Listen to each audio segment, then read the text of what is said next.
एक छोटे से शहर में सीता अपने इकलौते बेटे कौशल के साथ रहती थी। जैसे जैसे कौशल बड़ा हुआ, सीता ने उसकी शादी पास के गांव की सीधी सादी लड़की खुशी से कर दी। बहू, तू जैसी खूबसूरत बहू तो इस पूरी सोसाइटी में किसी की नहीं। बस अब तू इस घर की सारी जिम्मेदारी उठा ले तो मेरी चिंता खत्म। ये ले, इस घर की चाबी अब से ये तेरे हवाले। माँ जी, आप चिंता मत कीजिए, मैं इस घर का पूरा ध्यान रखूंगी। देखिएगा, आपको शिकायत करने का भी कोई मौका नहीं मिलेगा। मैं आपके लिए गाजर का हलवा बनाकर लाती हूँ। लेकिन धीरे धीरे खुशी का व्यवहार बदलने लगा। माँ जी, मैं आपसे कह देती हूँ, मैं इस घर की बहू हूँ, कोई नौकरानी नहीं जो हर समय आपकी बात मानूं।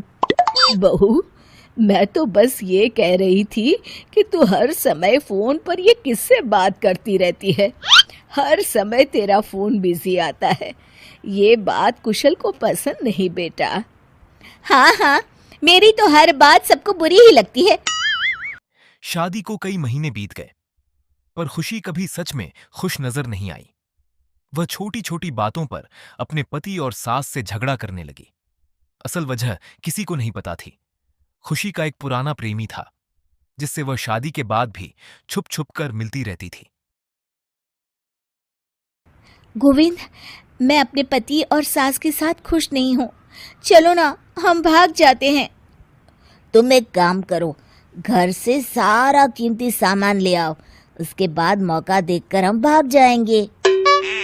सीता और कौशल खुशी से बहुत प्यार करते थे, उसकी हर जरूरत का ख्याल रखते थे। लेकिन खुशी उनके प्यार की कदर नहीं करती थी। धीरे धीरे उसने घर से चोरी करनी शुरू कर दी। वह महंगी चीजें, गहने और पैसे चुराकर अपने प्रेमी को देने लगी। बेटा, समझ नहीं आ रहा, ये घर से धीरे धीरे सामान कैसे गायब हो रहा है। कौन सा सामान माँ?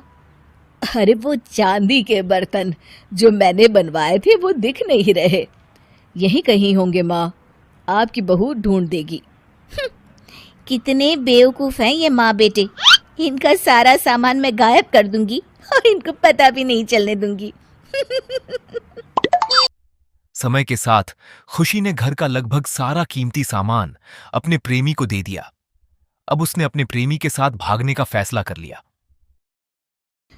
खुशी, आज रात को आधी रात होते ही तुम अपने घर से भाग कर आ जाना। मैं गांव के पुराने बस स्टैंड पर तुम्हारा इंतजार करूंगा। ठीक है। एक दिन वह चुपके से अपने कपड़े और जरूरी सामान लेकर घर से निकल गई और सीधे बस स्टैंड पहुंच गई। खुशी वहां अपने प्रेमी का इंतजार करती रही। घंटे बीत गए, लेकिन वह नहीं आया। बेचैन होकर वो उसके कमरे पर पहुंची, पर वहां ताला लगा हुआ था। हे भगवान, कहीं गोविंद मुझे धोखा देकर भाग तो नहीं गया। अब मैं क्या करूंगी?